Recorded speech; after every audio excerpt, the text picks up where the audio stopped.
జామ చెట్టుకు కాస్తాయి జామకాయలు జామకాయలు అనే పాట ఈ మధ్య చాలామంది వింటారు. నిన్న మా ఆఫీసులో వీరబ్బాయి పాడుకుంటా జామ చెట్టుకు కాస్తాయి ఒక్క కాయలు అంటున్నాడు. ఇదేందిరా ఇది నరాలు కట్ అవుతున్నాయి అన్నట్టుగా ఆ మాట వింటానే. అంటే ఏం మాట్లాడుతున్నావు అంటే జామ చెట్టుకు జామకాయలు కాయక ఏమన్నా ఒక్కకాయలు కాస్తాయా సార్ అని ఒక్క చూపించినాడు. ఇట్లా ఒక్క మరి ఒక్కకాయలు మరి వేరే కాయలు అనుకున్నారు. ఒక్క కాయలు కాదురా ఇవి ఒక్కలు అంటారు. ఒక్కలు ఒక్క పేళ్ళు ఆకు తాంబూలము ఒక్క అంటారే అది ఇది ఆకు ఒక్క పేళ్ళు ఒక్క పండ్లు అనరు. ఇది జామకాయలు వేరు ఒక్క కాయలు వేరు. జామ చెట్టుకు జామకాయలే కాస్తాయి కదా సార్. మళ్ళీ జామ చెట్టుకు కాస్తాయి జామకాయలు అని పాట ఎందుకు చెప్పినారంటే జామ చెట్టుకు జామకాయలే కాస్తానైనా మామిడికాయలు ఏం కాయవు అని ఆ అబ్బాయి చెప్పిన. ఇది ఈ సందర్భం ఎందుకు వచ్చిందంటే నిన్న మాజీ మంత్రి సాకే శైల్యనాథ్ గారు ప్రెస్ మీట్లో మాట్లాడితే నేను పొద్దున్నే కామెంట్లు చూసిన సూపర్ స్పీచ్ సార్ అని. ఏం అంతగా ఏం చెప్పినాడబ్బా సారు అని చూస్తే అందులో మావాడు తమ్నీళ్ళు ఏం పెట్టినాడంటే ఎండాకాలం తర్వాత వానాకాలం వస్తుంది మాజీ మంత్రి సాకే శైల్యనాథ్ అని పెట్టినారు. అబ్బా ఎట్లా కనుక్కున్నాడు సారు ఎండాకాలం తర్వాత వానాకాలం వస్తుందనేది. అసలు నిజంగా నేను చాలాసేపు ఆలోచిస్తే మాకు అందరికీ అంతు చిక్కలేదే సార్ ఎట్లా కనుక్కున్నాడు అబ్బా ఇది అని.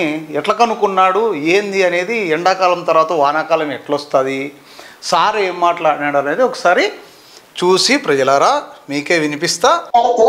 నేను మీ అమరావతి గురించి మీకు చాలా ప్రేమ ఉంది, చాలా డ్రీమ్స్ ఉన్నాయి మీకు. తెలియక అడుగుతున్నాడు. తెలిసి అడుగు సార్, తెలియకుండా ఎందుకు అడుగుతావు? నీకు అన్నీ తెలుసు. మీ డ్రీమ్స్ మమ్మల్ని భయపెడితే ఎట్లా? అమరావతి గురించి మాట్లాడకూడదు. అమరావతి గురించి అసలుకి గాలి కూడా రాకూడదు. ఏంటి అనుకుంటారు మీరు? అమరావతి గురించి మాట్లాడద్దానిలే, అమరావతి గురించి మాట్లాడు.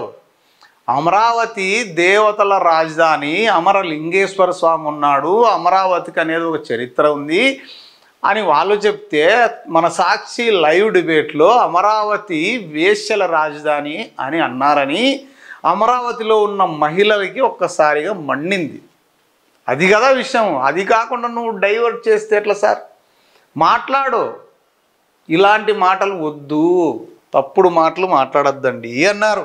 అమరావతి అభివృద్ధి గురించి మాట్లాడు, అమరావతిలో గురించి మాట్లాడు, రాజధాని గురించి మాట్లాడు. అమరావతి వేశ్యల రాజధాని అనడం తప్పు. రాజధాని అంటే హక్కున్న వాళ్ళం, రాయలసీమ వాళ్ళం, అందరికీ హక్కు ఉంది.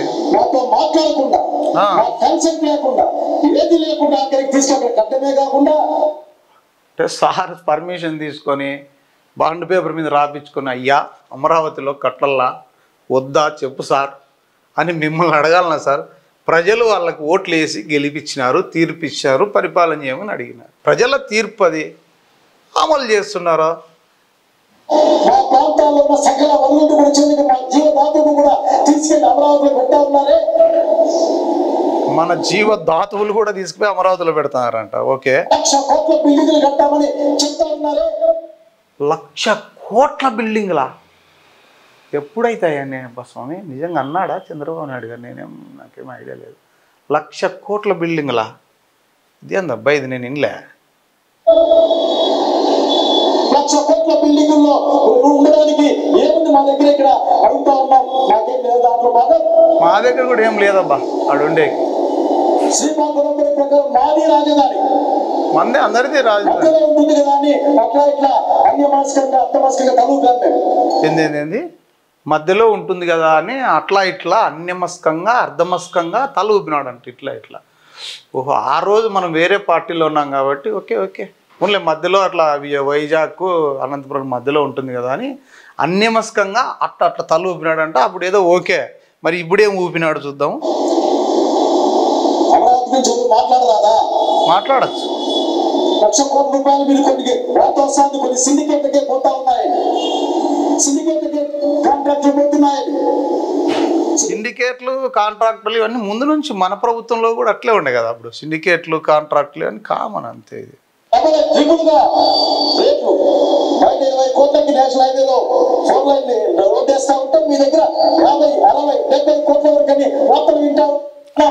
వార్తలు వినేది కాదు, నిజం సార్. అది ఇక్కడికి అక్కడికి డబుల్. ఎందుకంటే అక్కడ సాయిల్ ఆ విధంగా ఉంది, లేయర్స్ వేసుకుంటారు, ఎక్కువ లోతులో నుంచి కంకర అంతా వేసుకుంటూ రావాలా, అక్కడ ఖర్చు ఎక్కువ అవుతుంది. ఇక్కడ 1 కోటి రూపాయలు అయితే అక్కడ 2 కోట్లు అవుతుంది. అది తెలిసిన విషయమే కదా, దాంట్లో దాపరికం ఏముంది?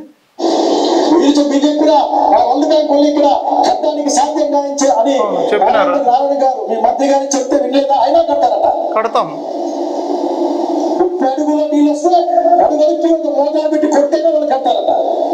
అవును, మోటార్లు ఇప్పుడు అనంతపురంలో ఉండే వంకల దగ్గర ఆడ ఈడ సైడ్ కాలువల దగ్గర నీళ్ళు ఊడుతుంటే మోటార్లు వేసి కొడుతున్నారు, అపార్ట్మెంట్లు కడుతున్నారు. అమరావతిలో కూడా అంతే కదా, 30 అడుగులతో వచ్చినప్పుడు నీళ్ళు తోడేసి మామూలు బిల్డింగ్లు కడుతుంటాం. అది కామన్ కదా, దాంట్లో ఏముంది? మనం 3 రాజధానులు కడతామంటే మనం కట్టలేకపోతే 3 రాజధానులు అంటే ఏమన్నా మనకేమైనా ఓట్లు వస్తాయేమో అనుకుంటే ప్రజలు తీర్పు ఇచ్చినారు, 11 సీట్లకి ఇచ్చి సాల్పోపా అని చెప్పినారు. మరి ఏం చేద్దాం? ప్రజలు తీర్పు ఇచ్చినారు అంటే అమరావతి కట్టమనే కదా అర్థము.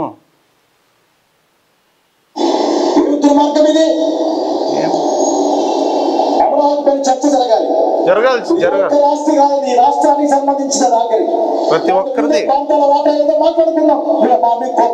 ప్రతి ఒక్కరిది అమరావతి. ఆంధ్రప్రదేశ్లో ఉన్న ప్రజలందరి హక్కు అమరావతి.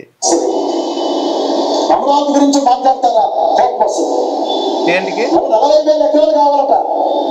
అమరావతి గురించి మాట్లాడిన దానికి కోపం రాలే, ఆ వేసలు అన్నారే అది కదా అసలు విషయం. చెప్పావు కదా సార్, నువ్వు చాలా మేధావి సార్. మీరు ఇచ్చిన మాటలు ఒక్కసారి నిలబెట్టుకున్నారా? సూపర్ 6 ఈ రోజు కాదయ్యా, మేము లాస్ట్ లోనే ఆయన సూపర్ 6 పేరు చెప్పకపోయినా ఈ వాగ్దానాలు ఇచ్చాడు. అసలు వాళ్ళకి డబ్బులు ఇస్తా, మధ్య ఏజ్ వాళ్ళకి డబ్బులు ఇస్తా, పిల్లలకు డబ్బులు ఇస్తా, ఉచిత గ్యాస్ ఇస్తా, కనెక్షన్ ఇస్తా, రకరకాలుగా వైఎస్ రాజశేఖర రెడ్డి గారు అసెంబ్లీలో గ్యాస్ ఇస్తామని చెప్పిన కనెక్షన్ గురించి చెప్పలే. ఇది మళ్ళా అబద్ధం. మేము గ్యాస్ బండి ఇస్తామనే ఇచ్చినాం, మళ్ళీ కనెక్షన్ అంటే కదా సార్, తప్పు సార్ అది. కడిగేస్తే చంద్రబాబు నాయుడు గారు మర్చిపోయిన వీడియో తెప్పించుకోవచ్చు అసెంబ్లీ నుంచి. మీరు అప్పుడు ఏం చెప్పారు? మిమ్మల్ని ఏ విధంగా రాజశేఖర గారు కడిగి పారేశారో అర్థమవుతుంది. సిగ్గుండాలయ్యా అని కూడా రాజశేఖర రెడ్డి గారు అన్నట్టు గుర్తు నాకు. రాజశేఖర రెడ్డి గారు కడిగేసినారు కాబట్టి చంద్రబాబు నాయుడు గారు ఇప్పుడు క్లీన్గా వచ్చి ఇప్పుడు అసెంబ్లీలో ముఖ్యమంత్రిగా ఉన్నారు. అందుకే అది ఆయన ముఖ్యమంత్రిని చేసినారు. ఇప్పటికైనా మానండి. ఏం మానల్లా? మిమ్మల్ని ఒకవేళ మీ చేతుల్లో లేకపోతే చెప్పండి స్వయంగా ప్రజలకి, నా చేతుల్లో ఏమీ లేదు. నా చేతుల్లో కూడా ఏం లేదు. అదృష్ట శక్తులు నా చేతుల్లో రేఖలు ఒకటి ఉన్నాయి అంతేగాని ఏం లేవే. అంటే చంద్రబాబు నాయుడు చేతుల్లో కూడా రేఖలు ఉంటాయి కానీ ఆయన రేఖలు వేరే విధంగా ఉంటాయి. మన రేఖ ఇంత మాత్రం రాసింది కాబట్టి ఇట్టుకున్నాం. ఏమున్నాయి మా చేతుల్లో ఏం లేవు, ఆయన చేతుల్లో కూడా ఏం లేదు, రేఖలు ఉంటాయి అంతే. నా ప్రభుత్వం పైన బదనాం చేస్తా ఉన్నాయి. మీరు బాధపడేటప్పుడు అసలు జగన్మోహన్ రెడ్డి గారికి వాళ్ళ సత్యపాటి గారికి ఏంటి సంబంధం? అబ్బా ఏం చెప్పినావు సార్? ప్రాబ్లం వస్తే మొత్తం మీ కుటుంబాన్ని ఏమైనా లాగుతారా? ఇప్పుడు హెరిటేజ్ పాలకు ఎవరున్నారు? భువనేశ్వరి గారు లేకపోతే నారా బ్రాహ్మణి గారు ఉన్నారు. ఆ సంస్థలో ఏదైనా సమస్య వస్తే ఎవరైతే హెడ్ ఆఫ్ ద డైరీ ఉందో ఆ డైరీ వాళ్ళకి వస్తుంది. సాక్షి పేపర్కు సాక్షి ఛానల్కి ఎవరు హెచ్ఓడి? భారతిరెడ్డి గారు. భారతిరెడ్డి గారు మా ఛానల్లో ఏదో తప్పుగా మాట్లాడినారు, క్షమించండి అని చెప్పమని అడిగినారు. తప్పే ఉంది, ఒక మాట చెప్తే అయిపోయింది కదా. దానికి మీరు అంతగా భేషజాలకు పోయి మీరు చెప్పక ఈ గొడవకు ఆజ్యం పోసినట్లు చిన్న ఒక మాటతో సారీ చెప్పింటే అయిపోయేది.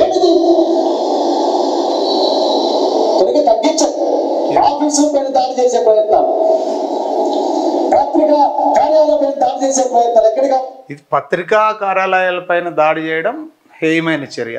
దీన్ని మేము ఖండిస్తున్నాం. చట్టపరంగా ఏదైనా చూసుకోవచ్చు కానీ పత్రికలపైన, పత్రికా కార్యాలయాలపైన ఇవన్నీ దాడి చేయడం కరెక్ట్ కాదు. ఇది బాగా మాట్లాడినాం, సంతోషం.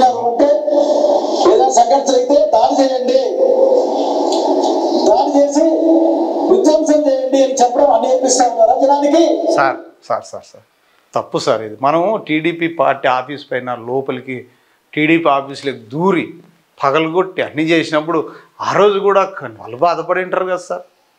వాళ్ళవన్నీ తీసుకుపోయి లోపలికి వెళ్ళి పగలగొట్టి అన్నీ చేసి ఆ కేసు నడుస్తుంది కదా సార్. అంటే ఆ రోజు మనోళ్ళు చేసింది కూడా తప్పు సార్. ఇది మనం చేసింది కూడా తప్పే కదా. రాత్రి ఉంటది కదా, ఏంటుకుంటుంది 12 గంటల తర్వాత రాత్రి వస్తుంది. బా, ఎండాకాలం తర్వాత వానాకాలం కూడా వస్తుంది. 12 గంటల తర్వాత రాత్రి వస్తుందంట, ఎండాకాలం తర్వాత వానాకాలం వస్తుందంట.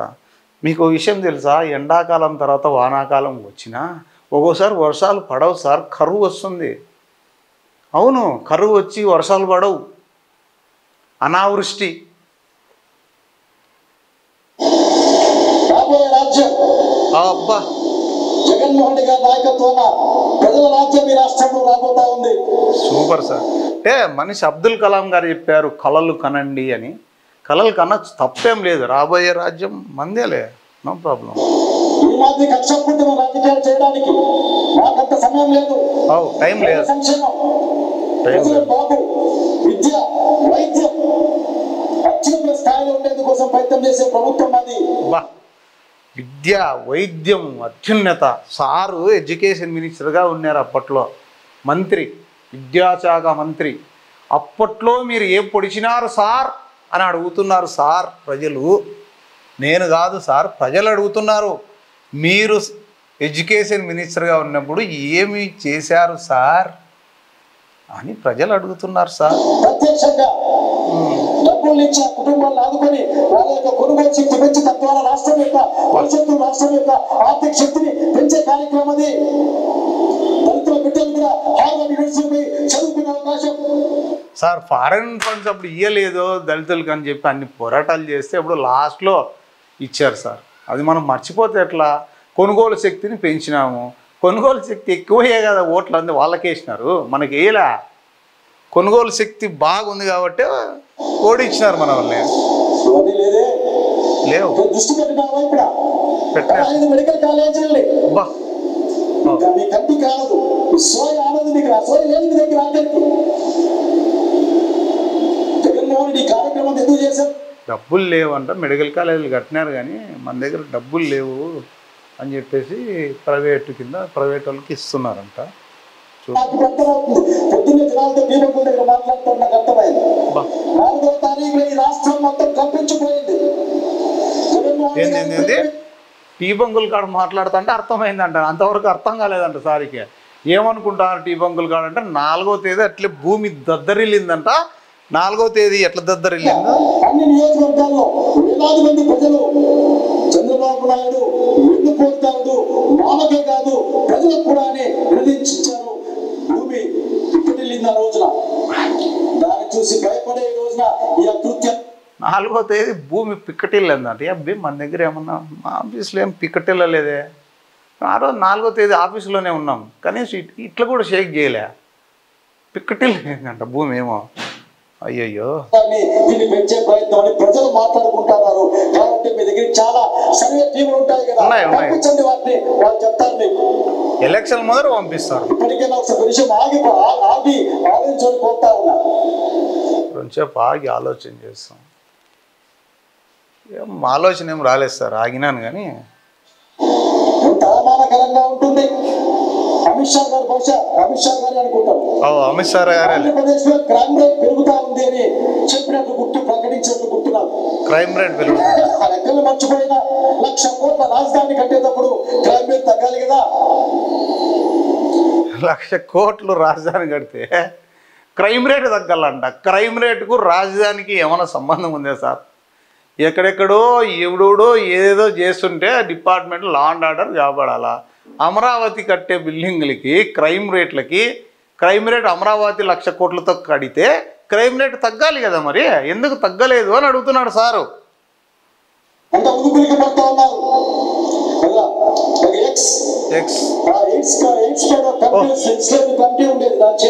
ఎక్స్ కాదు, ఎయిడ్స్ అంటున్నాడు సార్. ఎయిడ్స్కు చైర్మన్గా ఉన్నట్టు కమిటీకి సార్ ఏం చెప్తారు చూద్దాం. మీరు కూడా అప్పుడు ఉన్నారు శాసనసభలో. ఆ రోజు మాట్లాడుకున్నా ఎట్లా తగ్గించుకోవాలని. ఆదర్శంగా సంజయ్ రాజశేఖర రెడ్డి గారు ముందుకు వచ్చి తను ఎయిడ్స్ టెస్ట్ చేయించుకున్నారు అసెంబ్లీలో. తెప్పించుకోండి. ఆ రోజు సారు ఎయిడ్స్ దానికి చైర్మన్గా ఉన్నప్పుడు రాజశేఖర రెడ్డి గారు ఎయిడ్స్ టెస్ట్ చేయించుకున్నారంట. మీరు కూడా చేయించుకోలేకపోయినారా? ఎయిడ్స్ టెస్ట్ చేయించుకోవాలి కదా మనం కూడా. ఎయిడ్స్ టెస్ట్ ఈనాటి కూడా లెక్కలు తీసే మార్గానికి ఆంధ్రప్రదేశ్ రాష్ట్రమే 1-2 ప్లేసుల్లో మారుతా వస్తుంది. కర్ణాటక లేకుంటే ఆంధ్ర కర్ణాటక మారుతా ఉంది. 1,00,00,000 కోట్ల రూపాయల రాజధాని కట్టుకొని పరిపాలన చేసే మన ప్రభుత్వాలు వాళ్ళ గురించి ఆలోచించాల్సిన అవసరం ఉందా అనే సంగతి మీరు ఆలోచించాలా? ఎవరి గురించి ఆలోచించాలి? నాకే అర్థం కాలేదు. ఈ రోజు కూడా పిల్లలు స్కూల్ పంపలేక ఆస్తులు అమ్ముకొని అప్పులు చేసుకుని ఆత్మహత్య చేసుకున్న విషయాలు నిన్న నేను చూసిన దూరం కూడా కాదు. స్కూల్కి పంపించలేక అప్పులు చేసి ఆస్తులు అమ్ముకున్నారు. ప్రభుత్వ పాఠశాలలు నీరుగార్చింది ఎవరు? ఉన్న పాఠశాలలన్నీ ఎత్తేసి ఎక్కడో 3 కిలోమీటర్లు 4 కిలోమీటర్ల దూరంలో ఉన్నప్పుడు వాళ్ళు అక్కడికి పోలేక గత్యంతరం లేక ప్రైవేట్ స్కూళ్ళకు పంపించిన పరిస్థితి కూడా మన వైసీపీ ప్రభుత్వంలోనే ఉంది సార్. విలీనం చేశారు సార్ అప్పుడు దగ్గర ఉన్నటువంటి కూడా. దీనివల్ల చాలా ప్రాబ్లమ్స్ వచ్చాయి సార్. ఇది మనకు తెలియదా సార్? తెలుసు కదా సార్. 2 రోజుల్లో 2 ప్రాణం కోల్పోతే చూశాను, పేపర్లో చూశాను. అది కదా కనుక మీ ఆలోచన ఈ విధంగా ఉండాలి. మీ ఆలోచన ఈ విధంగా ఉంటే ప్రజాస్వామ్యబద్ధంగా ఉంటుంది. కాకపోతే మీరు చాలా చెడ్డ విద్య నేర్పిస్తారు మా అందరికి. చెడ్డ విద్యను నేర్పిస్తున్నారండి. చెడ్డ విద్యను ఇట్లా ఎందుకు నేర్పిస్తారు సార్? అంటే మీరు ఎడ్యుకేషన్ మినిస్టర్గా ఉన్నప్పుడు కూడా అట్లా నేర్పించిండ్రా చెడ్డ విద్య? బలవంతంగా నేర్చుకునే పరిస్థితి పాపం. ఏమి ఇష్టం లేకపోయినా సరే ఏంది నేర్పిస్తారు? ఇప్పటికైనా సరే మీ డైవర్షన్ పాలిటిక్స్ మానేస్తాం సార్. రేణుకా చౌదరి లాంటి వాళ్ళు రోడ్డు పెట్టి కంట్రోల్లో పెట్టుకుంటే వాళ్ళకి మంచిది, సమాజానికి మంచిది, అందరికీ మంచిది. ఓహో, రేణుకా చౌదరి నోరు అదుపులో పెట్టుకుంటుంది కానీ ఫస్ట్ మనోన్ని అదుపులో పెట్టుకోము. మన సాక్షిలో డిబేట్లో మాట్లాడిన కృష్ణరాజు లేడు కదా, ఎక్కడ పరారులో ఉన్నట్టున్నాడు. ఇష్టం ప్రకారం మాట్లాడడానికి, ఎవరి యొక్క మెప్పు కోసం మాట్లాడడానికి, ఎవరితో ఆలోచింపడి మాట్లాడడానికి కాదు. ఇక్కడ ఏం మాట్లాడుతున్నామన్నా సోయ ఉండాలి ఎవరికైనా కానీ. తప్పైతే తప్ప అని, ఒప్పైతే ఒప్పనాలి సార్. తప్పైతే తప్పనాలి, ఒప్పైతే ఒప్పనాలి, అంతే. ఇది సూపర్ సార్, నిజంగా సెల్యూట్ సార్ మీరు. సార్ ఏదైనా కానీ తప్పు అంటే తప్పు, ఒప్పు అంటే ఒప్పు అంటాడు. నిజంగా గ్రేట్ సార్ మీరు. కాబట్టి అనంతపురం జిల్లాలో నేను స్పష్టంగా చెప్పదలుచుకున్నా, ఏమి ఆఖరికి ఇక్కడ దళితులకి, మైనారిటీలకి, లేకపోతే పేదలకి ఏమాత్రం హక్కులు లేవు ఈ జిల్లాలో. ఏంటికి లేవు హక్కులు సార్? అందరికీ హక్కులు ఉన్నాయి. మాకు కూడా ఉన్నాయి హక్కు. జిల్లాలో ఎందుకు లేదు? దళిత బాలిక పైన ఒక ఊర్లో అకృత్యాలు చేస్తా ఉంటే, ఆ అమ్మాయిని వాడుతూ ఉంటే, ఆ అమ్మాయి భయం పెరిగి ఇప్పటికే అమ్మాయి 9వ క్లాస్ అయితే 2 దగ్గర ఎంత ఉంటుంది. వార్త నాది కాదు, అది ఈనాడు పేపర్ సార్. 2 సంవత్సరాలుగా ఆ ఊర్లో ఆ అమ్మాయిని మీరే చెప్తున్నారు వాడుతూ ఉంటే ఏం చేస్తున్నారని. ఆ ఊర్లో ఉన్న ప్రజలను అడగాలి సార్. ఆ ఊర్లో ఎంతమంది జనాభా ఉన్నారో అంతమందికి తెలిసింటుంది సార్. అది చిన్న ఊర్లలో చిన్న తప్పు చేస్తే ప్రతి ఇంటికి తెలుస్తుంటుంది అక్కడ ఏం జరిగింది అనేది కూడా మనం ఆలోచించాలి కదా. ప్రభుత్వం కూడా ఉండొచ్చు, అఫ్కోర్స్ మీరు అన్నదాన్ని నేను తప్పు పట్టట్లేదు. కానీ ఆ పల్లెల్లో ఈ విధంగా జరుగుతుంటే ఆ ఊర్లో ఉన్న పెద్ద మనుషులు ఏం చేస్తున్నారు సార్? చిన్నమ్మాయే ఇప్పటికి కూడా ఎందుకు దొరకదు. దాన విక్షేపం మాట్లాడితే మేము చూసుకుంటాం, అన్ని ఏర్పాటు చేస్తాం. ఏం చూస్తాము, ఏం ఏర్పాటు చేస్తారు, ఎవరెవరు ఎక్కడెక్కడ దాక్కున్నారో ఆ మాత్రం తీసుకుంటాం. ఇప్పుడు ప్రభుత్వం చూసుకోదులే, పోనీ మీరు చూసుకుంటారా? ప్రభుత్వం మేము చూసుకుంటాము, అమ్మాయిని ఏదో జరిగింది, అమ్మాయి బాగోగులు చూసుకుంటామని ప్రభుత్వం ప్రకటించింది. పోనీ వాళ్ళు చూసుకోకపోతే మీరు చూసుకుంటామని ప్రకటించండి. ప్రభుత్వం సరే మీకే అప్పు చెప్పేస్తారు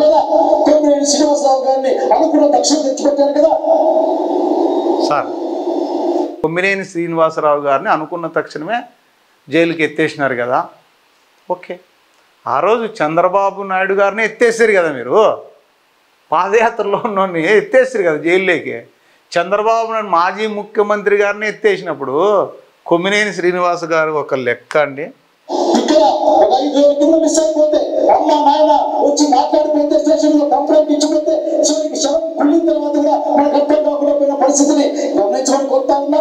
ఇదైతే ఖచ్చితంగా ఆ సిఐ గారిది తప్పు, అందుకని ఆ సిఐ గారిని సస్పెండ్ చేశారు. ఏదేమైనా ఇక్కడ పోలీసుల నిర్లక్ష్యం కొట్టొచ్చినట్లు కనిపిస్తోంది. దాంట్లో నో డౌట్ టెక్నాలజీని వాళ్ళు వాడలేదు. ఆ అమ్మాయి చావుకు నిజంగా పోలీస్ డిపార్ట్మెంట్ బాధ్యత వహించాలి. దౌర్భాగ్యమైన సామాజిక స్థితిని ఛేదించాల్సిన బద్దలు కొట్టాల్సిన అవసరం ఉంది. ఖచ్చితంగా వైఎస్ఆర్సీపీ ప్రజా సంఘాలతో కలిసి ఈ ప్రజాస్వామ్యబద్ధమైన వాతావరణాన్ని కాపాడడం కోసం, అందరి హక్కులను కాపాడడం కోసం కృషి చేసి తెలియజేసుకుంటున్నాం. అవసరమైంది నిజంగానే ఆ ఏడు గుర్రాల పల్లికి కూడా అవసరమైంది నిజంగానే ఆ 7 గుర్రాల పల్లికి కూడా సందర్శిస్తాం. 7 గుర్రాలు కాదు సార్, 8 గుర్రాల పల్లికి కూడా మీరు పోవాలి. అవసరం ఉంది అందరం కూడా అనే విషయాన్ని ప్రజానీకాన్ని విజ్ఞప్తి చేస్తూ డైవర్షన్ పాలిటిక్స్ మానేయండి. ఉంటే ప్రజలకు ఏం చేసినాం, ప్రజల సంక్షేమానికి ఏం చేస్తాం, ఇంత అప్పులు తెచ్చినాం, 1,30,000 కోట్లు 1,40,000 కోట్లు దేనికి ఖర్చు పెట్టాం అనే విషయం చెప్తాం ఎలక్షన్లో. అట్లాగే మీరు కొన్న హెలికాప్టర్ ఖర్చుతో చెప్తాం, మీరు కొన్న బండ్ల ఖర్చుతో చెప్పండి. నీకెందుకు చెప్తారు సార్ అవన్నీ? అంటే మీరు ప్రభుత్వంలో ఉన్నప్పుడు అన్ని చెప్పింటారా ఏంది? అడిగితే చెప్తారు. ఆర్టీ కింద అడుగు. ఖర్చు కలిసి మీ ఖర్చుతో సింగపూర్ ఖర్చు ఎంత, ఢిల్లీ ఖర్చు ఎంత చెప్పాల్సిన అవసరం ఉంది. ఇక్కడ ఏమీ లేని ఈరోజు కొత్తగా రక్షణ అదే పోలీస్ డిపార్ట్మెంట్ మాట్లాడుతూ ఉంటారు. మీరు రిక్రూట్మెంట్ పెంచండి, వాళ్ళ మీద పని విధానం తగ్గించండి, రాజకీయ ప్రమేయం తగ్గించండి. అబ్బా, పోలీసులకు పని తగ్గిల్లంట. మనం ఏం చెప్తే వీక్ ఆఫ్ అంటే మన ప్రభుత్వంలో ఏనాడన్నా వీక్ ఆఫ్ ఇచ్చిన దాఖలాలు ఏమైనా ఉన్నాయా సార్ గురువు గారు? వీక్ ఆఫ్ లేదో అని పోలీసులు కొట్టుకుండ్రి. ఎలక్షన్ల ముందరేమో చెప్తే వీక్ ఆఫ్ ఇస్తాము పోలీసులకు అని. మనం అది అమలు పరిచింటే కదా, మనం చేయలే కదా. ఫస్ట్ మనం చేస్తే కదా ఇంకోరు చెప్పేది. ఏ రాజకీయ పార్టీలు ఉన్నా పోలీసులను వాడుకుంటున్నారు కదా, పోలీసులే కదా మధ్యలో బలి అవుతుండేది. ఏ పార్టీ ఉంటే ఆ పార్టీకి కొమ్ము గాయాల్సిందే కదా, లేదంటే వాళ్ళని మీరే వీఆర్కి పంపిస్తారు కదా. చూడండి, పనిచేసే వాళ్ళు మీకు నచ్చని వాళ్ళు ఉంటే వీఆర్లో ఉంటారు. ఇప్పటికే 350 మంది వీఆర్లో ఉన్న చరిత్ర ఈ రాష్ట్రాన్ని. మనకు నచ్చకపోయినా అదే కదా చేసేది. పోలీసులు మనకి ఎవరు నచ్చితే వాళ్ళు వేసుకుంటాం, వాళ్ళు కూడా అంతే. కనుక చంద్రబాబు నాయుడు గారు నిజంగా మీకు ఇది తెలియకపోతే నాకు తెలియదని ప్రకటించండి, మిగతా ప్రజలు చూసుకుంటారు. ఏంది తెలియదని చెప్పాలి. నువ్వు పలాందని చెప్పితే తెలుసా లేదా అనేది చంద్రబాబు నాయుడు గారిని అడుగుతాం. అయ్యా మీకు తెలుసా తెలియదా అని. తెలుసు కాబట్టి ఈరోజు ముఖ్యమంత్రిగా ఉన్నారు. మీకు తెలిసిందే మాత్రం దీనికంతా సమాధానం మీరే చెప్పాల్సి ఉంటుంది. చెప్తారు. నేర్పించే అన్ని అస్త్రశస్త్రాలు ఆ చెడ్డ విషయాలన్నీ కూడా అవి తిరిగి మీ వైపుకే వస్తాయనే సంగతి గుర్తుపెట్టుకోమని కోరుకుంటూ, ఒక్కరికి వేలు చూపించినప్పుడు మిగతా 3,000 ఇటుపక్కే చూపిస్తాయనే సంగతి గుర్తుపెట్టుకుని మరొకసారి కోరుకుంటూ. అవును సార్, కరెక్ట్. Consciousness, compassion. ఇన్నాళ్ళు నేను కూడా చూడలే కానీ ఇట్లా పెడితే ఇట్లా 1 2 3 4 కూడా చూపిస్తుంది. ఇట్లా పెట్టుకుంటే ఇట్లా చూపించినాం అనుకో 3 ఏళ్ళు కాదు సార్, 4 కూడా చూపిస్తాయి. కరెక్ట్.